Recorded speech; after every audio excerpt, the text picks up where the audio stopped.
UP समेत देश के 12 राज्यों में आज से एसआईआर शुरू हो गया है।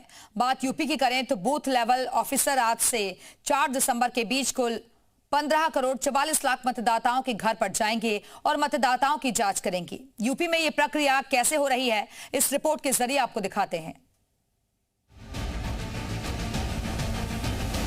यूपी समेत देश के 12 राज्यों में मतदाता सूची को और सटीक बनाने के लिए एसआईआर शुरू हो गया है।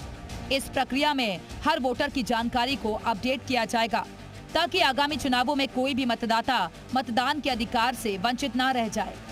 यूपी में मंगलवार से इसकी प्रक्रिया शुरू की गई। इस प्रक्रिया के तहत बूथ लेवल ऑफिसर यानी बीएलओ 4 नवंबर से 4 दिसंबर के बीच कुल 15 करोड़ 44 लाख मतदाताओं के पते पर जाएंगे।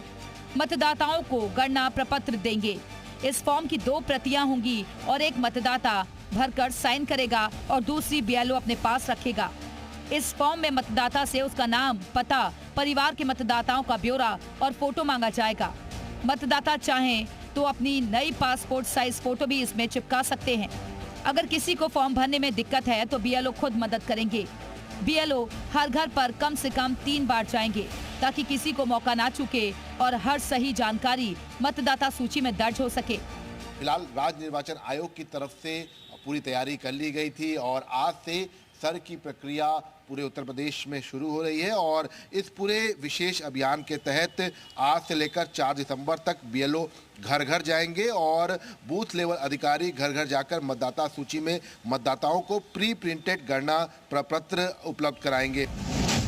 इस प्रक्रिया से मतदाता सूची में गलतियां सुधरेंगी। नए मतदाता आसानी से जुड़ सकेंगे। जिनके पते या नाम में बदलाव है वो अब सही तरीके से अपडेट हो पाएंगे और सबसे बड़ी बात, हर वोट सही जगह दर्ज होगा ताकि कोई भी वोटर पीछे ना रह जाए। बिहार के बाद अब दूसरे चरण में देश भर के 12 राज्यों में एसआईआर की शुरुआत की गई है, जिसे लेकर सियासी हलचल भी तेज है।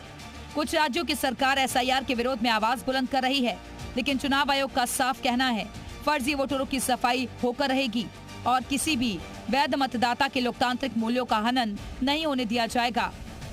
जी मीडिया के लिए लखनऊ से विशाल रघुवंशी की रिपोर्ट। वहीं एसआईआर को लेकर यूपी के मतदाताओं की क्या राय है वो भी आपको सुनवाते हैं। आधार है, पैन कार्ड है, खतौनी है, कैसे कट सकता है? वोट कट ही नहीं सकता किसी की भी। वोटर लिस्ट है, पीछे वोट डाला है, अब भी वोट डालेगा वो। जांच हो रही होनी चाहिए, लेकिन सही तरीके से होनी चाहिए।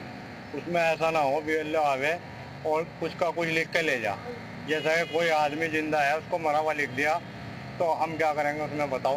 हर बार जब चुनाव होता है तो वोटर लिस्ट का पुनरीक्षण होता है। इसके बाद इसकी जरूरत नहीं थी। अगर हो गया है तो इसमें पारदर्शिता बनी रहे। जहां 2 मतदाता है उनका नाम काट के एक किया जाए। देखो, ये किसी एक पार्टी का कोई मतलब नहीं है। ये तो एक जनता के हित का मामला है और वोट बनाने का और बनने का अधिकार सबका है। वोट बनना चाहिए।